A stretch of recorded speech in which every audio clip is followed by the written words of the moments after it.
VD Somanakatti ಪ್ರೌಢಶಾಲೆಯಲ್ಲಿ ಮಕ್ಕಳ ದಿನಾಚರಣೆ ಹಾಗೂ ಪೋಷಕರ ಮಹಾಸಭೆ. ಬೆಳಗಾವಿ ಜಿಲ್ಲೆ ರಾಮದುರ್ಗ ತಾಲೂಕಿನ ಕೆ ಚಂದರ್ಗಿ ಗ್ರಾಮದ ವಿಡಿ ಸೋಮನಕಟ್ಟಿ ಸರ್ಕಾರಿ ಪ್ರೌಢಶಾಲೆಯಲ್ಲಿ ಶುಕ್ರವಾರ ಮಕ್ಕಳ ದಿನಾಚರಣೆಯ ಅಂಗವಾಗಿ ಶಿಕ್ಷಕ ಪೋಷಕರ ಮಹಾಸಭೆ ಜರುಗಿತು. ಕಾರ್ಯಕ್ರಮದಲ್ಲಿ ಶಾಲಾ ವಿದ್ಯಾರ್ಥಿಗಳು, ಪಾಲಕರು, ಶಾಲಾ ಎಸ್ಡಿಎಂಸಿ ಸದಸ್ಯರು, ಶಿಕ್ಷಕ ಸಿಬ್ಬಂದಿಗಳು ಪಾಲ್ಗೊಂಡು ಕಾರ್ಯಕ್ರಮವನ್ನು ಯಶಸ್ವಿಗೊಳಿಸಿದರು. ಈ ವೇಳೆ ಸಂವಿಧಾನ ಪೀಠಿಕೆಯನ್ನು ಬೋಧಿಸಲಾಯಿತು. ಈ ಸಂದರ್ಭದಲ್ಲಿ ಶಿಕ್ಷಕರಾದ ಎಚ್ಎಂ ಖಾಜಿ ಅವರು ಮಾತನಾಡುತ್ತಾ, ಓದಿನಲ್ಲಿ ಅಭಿವೃದ್ಧಿ ಹೊಂದಲು ವಿದ್ಯಾರ್ಥಿಗಳಿಗೆ ಅಮೂಲ್ಯ ಸಲಹೆಗಳನ್ನು ನೀಡಿದರು. ಶಾಲೆಯ ಅಭಿವೃದ್ಧಿಯಲ್ಲಿ ಪಾಲಕರ ಪಾತ್ರದ ಕುರಿತು ಸಮಗ್ರವಾಗಿ ವಿವರಿಸಿದರು.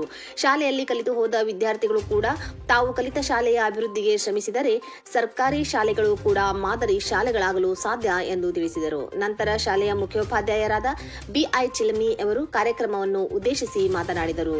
ಎಸ್ಡಿಎಂಸಿ ಉಪಾಧ್ಯಕ್ಷರಾದ ಡಾಕ್ಟರ್ ಬಸವರಾಜ ಸವಣೂರ್ ಅವರು ಕಾರ್ಯಕ್ರಮದ ಅಧ್ಯಕ್ಷತೆಯನ್ನು ವಹಿಸಿದ್ದರು.